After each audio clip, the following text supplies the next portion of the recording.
झुकती है दुनिया, झुकाने वाला चाहिए।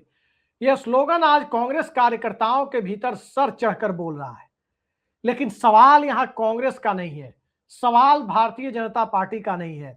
दोस्तों, सवाल भारत के अंदर कानून व्यवस्था और इसके साथ साथ जनता से जुड़े हुए मुद्दों का है कि इन मुद्दों के आश्रय जो सियासत होती है, सरकारें सत्ता में आती है और सत्ता से जाती है, वो अंततः जनता के ऊपर पैलेट गन या AK-47 लहराने की हद तक कैसे चली जाती। मामला एक FIR का ही नहीं था, लेकिन FIR का दर्ज नहीं किया जाना किस तरह से आज पूरे देश के लिए एक ऐसा मुद्दा बनता हुआ नजर आया, जिसमें 7-8 घंटे तक, चाहे इस देश का गोदी मीडिया हो या मेन स्ट्रीम मीडिया हो, सोशल मीडिया हो या प्रिंट मीडिया हो, चारों तरफ राहुल गांधी, संसद मार्ग थाना और पैलेट गन के मुद्दे पर FIR का मुद्दा छाया रहा। अंततः FIR दर्ज भी कर ली गई, लेकिन FIR दर्ज करने के बाद बड़ा सवाल यह है कि राहुल गांधी का अगला रुख क्या होगा। क्या राहुल गांधी इतने पर मान जाएंगे? एक नया तरीका दोस्तों आज देखने को मिला। नया तरीका ये कि राहुल गांधी जंतर मंतर के मुद्दे पर, पैलेट गन चलाने वाले मुद्दे पर संसद मार्ग थाने FIR के लिए जाने वाले हैं। ये कांग्रेस के अंदर 24 अकबर रोड या इंदिरा भवन के अंदर किसी को नहीं पता था, लेकिन राहुल गांधी पहुंचे। आधे एक घंटे में वहां भीड़ भी पहुंच गई कांग्रेस कार्यकर्ताओं की, और बिल्कुल यही देखने को मिला था जब प्रधानमंत्री आवास के सामने धरना देने राहुल गांधी पहुंचे थे, या फिर दिल्ली का बिरला हाउस, जिसे अब 30 जनवरी मार्ग कहते हैं, महात्मा गांधी के बिल्कुल अंतिम पलों का गवाह रहा जो जगह है, वहां राहुल गांधी जिस तरह से पहुंचे थे और किसी को कानो कान भनक नहीं थी, आज वही तरीका आज राहुल गांधी जो अपनाते हुए दिखे, उसके बाद गोदी मीडिया के पास भी चारा नहीं था कि वो क्या करेंगे। लेकिन राहुल गांधी का अगला कदम, खासकर कल पुणे जाने और पुणे से लौट के आने के बाद क्या होगा, इसको लेकर चर्चाओं का बाजार गर्म है। अंदर खाने जो सूत्रों के हवाले से जानकारी मिल रही है, वो जानकारी मैं भी आपके साथ अभी साझा करूंगा। लेकिन उस जानकारी के पहले राहुल गांधी ने जो बात आज मीडिया कर्मियों से बात करते हुए कही है, वो जरा सुन लीजिए। ये न्यू दिल्ली बिल्कुल दिल्ली के बीच में पुलिस स्टेशन है, यहाँ पे न्याय नहीं मिल रहा है। अब इमेजिन कीजिए गांव के किसी पुलिस स्टेशन में या छोटे से शहर के किसी पुलिस स्टेशन में क्या होता। आपने सुना राहुल गांधी ने क्या कहा। राहुल गांधी कह रहे हैं कि जब न्यू दिल्ली के अंदर, नई दिल्ली के भीतर, देश की राजधानी के भीतर ऐसे हालात हैं कि लोगों को एक FIR दर्ज कराने के लिए मशक्कत करनी पड़ रही है, कहने का मतलब यह था कि नेता विपक्ष को आना पड़ रहा है, तो सुदूर गांव देहातों और छोटे शहरों में क्या हालत होगी। बड़े जोर देकर राहुल गांधी ने गांव देहात और छोटे शहर शब्द का जिक्र किया, और जब छोटे शहर का जिक्र किया गया तो जंतर मंतर पर पैलेट गन के साथ साथ आखिर वो कौन सी जगह थी, कौन सा मुद्दा था जिसको लेकर पूरे देश में चर्चा हुई। वो जगह थी बिहार का सिवान, वही सिवान जहां से कभी डॉक्टर राजेंद्र प्रसाद संविधान सभा के अध्यक्ष आते थे। उसी सिवान के भीतर 25 जुलाई को, इसी 25 जुलाई को एक पुलिस कांस्टेबल AK-47 लहराते हुए और फायरिंग करते हुए पाया गया। सुप्रीम कोर्ट तक में बिहार सरकार को हलफनामा देकर बताना पड़ा कि वहां क्या क्या घटनाएं हुई है। कांस्टेबल को सस्पेंड भी किया गया, वहां के SP को भी बदल दिया गया। लेकिन उसके बाद जनता से जुड़े हुए मुद्दों पर कोई गाइडलाइन सामने नहीं आई कि क्या AK-47 लहराने का काम और AK-47 से फायरिंग करने का काम क्या जनता के मुद्दे पर, जेएनजी के मुद्दे पर, छात्रों के मुद्दे पर किया जा सकता है। एक दौर था जब छात्रों के आंदोलन पर गोली चली थी, कांग्रेस की ही सरकार थी, 1974 का साल था, लेकिन सत्ता को बदलने में 3 साल बाद जो लोकसभा चुनाव हुए, उसमें देश की प्रधानमंत्री इंदिरा गांधी तक को चुनाव हारना पड़ा, संजय गांधी तक को चुनाव हारना पड़ा। संपूर्ण विपक्ष के, जनता पार्टी के नाम से इकट्ठे हुए विपक्ष को सत्ता मिल गई थी। गांधीवादी तरीके से 2011 में भी प्रदर्शन हुआ दिल्ली के अंदर, और भ्रष्टाचार का मुद्दा देशव्यापी मुद्दा बनता हुआ नजर आया। फिर 3 साल के अंदर लोकसभा चुनाव थे, 2014 में कांग्रेस को रुखसत होना पड़ा था। बहुत बुरी चुनावी हार कांग्रेस की हुई थी, और आज जो व्यवस्था आप देख रहे हैं, उसी परिस्थिति से उपजे हुए हालात में नरेंद्र मोदी प्रधानमंत्री बने थे, अच्छे दिनों की उम्मीद के साथ। लेकिन इन अच्छे दिनों के दायरे में पैलेट गन भी आता है। इन अच्छे दिनों के दायरे में सवाल यह उठता है कि क्या पैलेट गन के साथ साथ AK-47 भी आती है, और इन अच्छे दिनों के दायरे में क्या वो तमाम चीजें आती है जो इस देश के लोगों के, आम जनता के अरमानों को कुचलने के लिए पर्याप्त होती है। आप मैन्युफैक्चरिंग के मुद्दे से लेकर किसानों के मुद्दे तक देख रहे हैं कि देश की स्थिति क्या है।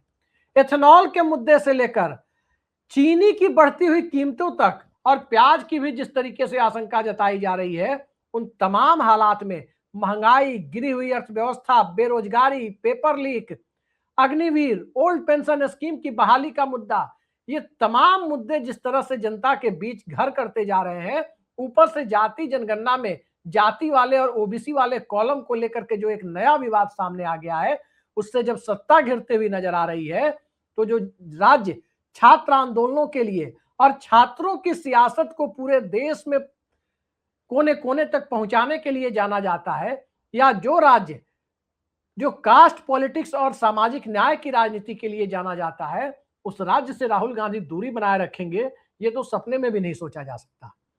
अब चूंकि कांग्रेस पार्टी आजकल बताती नहीं है कि राहुल गांधी कहां जाने वाले हैं, कैसे जाने वाले हैं, क्या करने वाले हैं, तो इस स्थिति में जो अंदर खाने चर्चा गर्म है वो ये है कि जिस जगह पर AK-47 चली, क्या वहां भी राहुल गांधी कोई बड़े कदम को लेकर जा सकते हैं? वहां भी राहुल गांधी कुछ बड़ा करने वाले हैं? सिवान के साथ कांग्रेस का एक जज्बाती रिश्ता रहा है।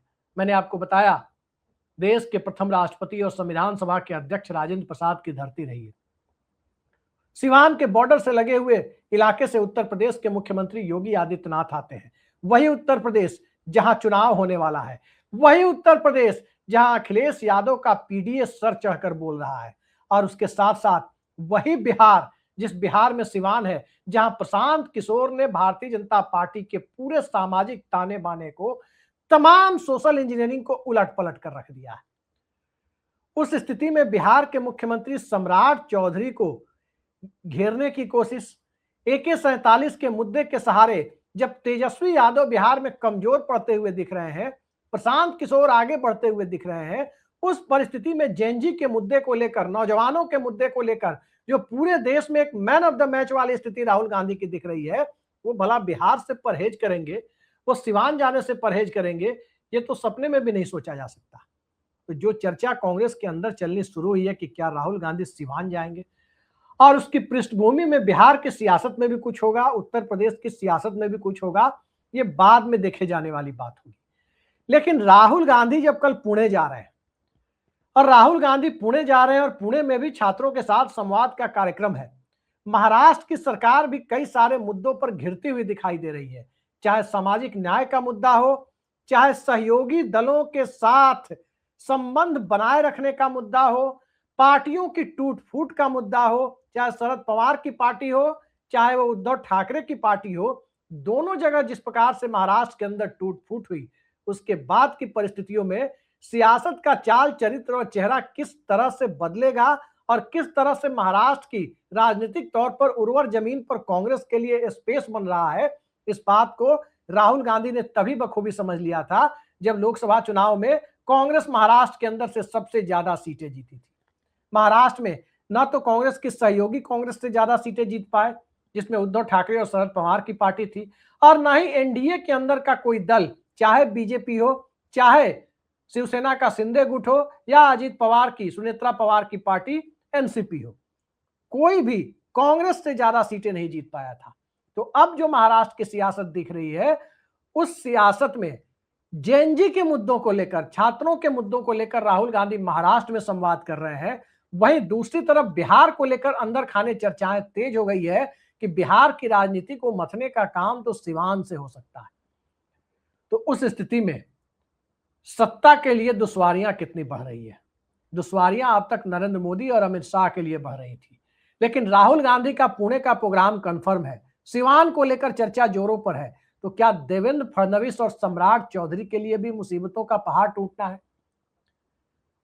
सियासत 24 घंटे में भी बदलती है, और सियासत कई बार 24 सालों में भी नहीं बदलती है। आमतौर पर 24 साल वाला धैर्य अब भारत के अंदर दिखाई नहीं देता, दुनिया के अंदर दिखाई नहीं देता, क्योंकि जिस तेजी से दुनिया बदल रही है, और जिस तेजी से दुनिया बदल रही है और उसी तेजी के साथ नौजवानों के मुद्दे के ऊपर लगातार सरकारें फेल हो रही है। उनके फेल होने के दौर में जब नौजवानों का धैर्य जवाब देता जा रहा है, यहां तक कि प्रधानमंत्री नरेंद्र मोदी को भी फ्रेंड्स शब्द का इस्तेमाल करते हुए इंस्टाग्राम पर आना पड़ता है। दिमागी नक्सल जैसे शब्द के प्रयोग के बाद घंटे 2 घंटे के भीतर सोशल मीडिया में एक दिमागी नक्सल पार्टी भी खड़ी हो जाती है। चीफ जस्टिस के मुंह से कॉकरोच शब्द निकलने के बाद सोशल मीडिया में कॉकरोच जनता पार्टी खड़ी हो जाती है और बड़े पैमाने पर देश के नौजवानों का उन्हें सोशल मीडिया में समर्थन मिलता हुआ दिखाई देता है। फिर भूल जाइए कि कोई भी राज्य की चुनावी जीत के बाद आगे की जीत की गारंटी भी बनी रह जाएगी। 15 साल पीछे जाकर यदि हम बंगाल के चुनाव को देखते हैं, बंगाल के साथ साथ केरल के चुनाव को भी देखते हैं, उस वक्त एक साथ कई राज्यों में चुनाव हुए थे और कांग्रेस पार्टी अपने सहयोगी दलों के साथ लगातार जीत करा रही थी। जब लगातार जीत करा रही थी तमाम बड़े राज्यों में, बंगाल में भी ममता बनर्जी की ने जब कम्युनिस्ट पार्टियों का किला ढहाया तब कांग्रेस उसके साथ खड़ी थी। लेकिन उस चुनाव के महज 2 महीने बाद, बंगाल केरल सब हासिल करने के 2 महीने के बाद, जिस तरह से दिल्ली में अन्ना आंदोलन शुरू हुआ, जिस तरह से भ्रष्टाचार को मुद्दा बनाया गया और जिस तरह से कांग्रेस के विरोध में नैरेटिव सेट होना शुरू हुआ, उसने तमाम चुनावी जीतों को धूल की तरह उड़ा दिया। कमोबेश ऐसी ही स्थिति राजीव गांधी की भी थी जब बोफोर्स का बवंडर देश में खड़ा हो रहा था। भले ही बाद में उसमें कुछ नहीं निकला, लेकिन तात्कालिक तौर पर उसने कांग्रेस का नुकसान कर दिया। आज यही स्थिति भारतीय जनता पार्टी की है। जो भारतीय जनता पार्टी ये खुश हो रही थी कि लोकसभा में 400 का नारा भले ही पिट गया, लेकिन उसके बाद हरियाणा की सत्ता कायम रह गई। उसके बाद बिहार का मुख्यमंत्री पद येन केन प्रकारेण हासिल हो गया। उसके बाद ममता बनर्जी का चुनाव भी उन्हें भी हरा दिया गया और बंगाल की सत्ता भी भारतीय जनता पार्टी को येन केन प्रकारेण साम दाम दंड भेद तमाम तरह की नीतियों के आश्रय, तमाम तरह की राजनीतिक नैतिकता को ताक पर रखकर भी हासिल हो गई। महाराष्ट्र भी हासिल हो गया, लेकिन इन सब के बीच डीके शिव कुमार के हाथ में सत्ता आ गई। ये बात बीजेपी बखूबी समझ रही है। तो राज्यों की सत्ता तो हासिल होती चली गई, लेकिन राज्यों के अंदर से नौजवानों का गुस्सा जिस प्रकार से अब सामने आ रहा है, उस गुस्से को थामने के लिए लोकसभा में विपक्ष के नेता राहुल गांधी जब नौजवानों के एक प्रतीक के तौर पर देखे जा रहे हैं, तो आज के राहुल गांधी को हम किस नजरिए से देखने की कोशिश करें? आज के राहुल गांधी को यदि नजरिए के हाल के पैरामीटर पर देखने की कोशिश की जाए, तो जरा 2013 के नरेंद्र मोदी को भी याद कर लीजिए। उस वक्त नरेंद्र मोदी की डिमांड पूरे देश में हो गई थी। गुजरात में 2002 में जो कुछ भी हुआ था लोग भूल चुके थे।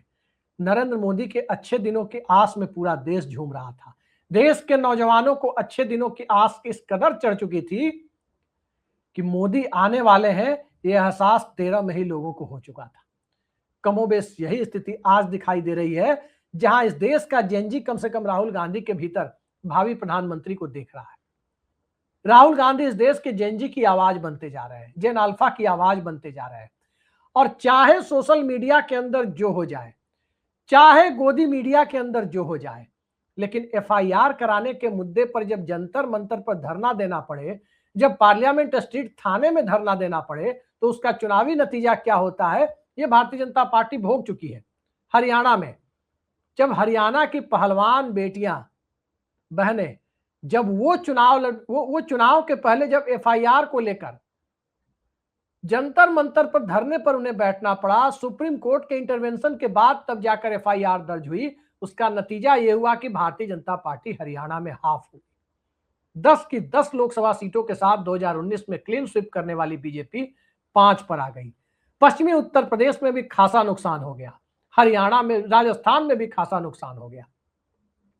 तो इस बात को बीजेपी भी समझ रही थी कि राहुल गांधी ने जब सीधे सीधे आज कह दिया कि 10 दिन, 20 दिन, 1 महीने, 6 महीने, जितने दिन बैठना होगा हम बैठेंगे, लेकिन एफआईआर कराकर जाएंगे, तब मोदी शाह के सिस्टम के सहारे चलने वाले दिल्ली पुलिस को भी झुकना पड़ा, एफआईआर दर्ज करनी पड़ी।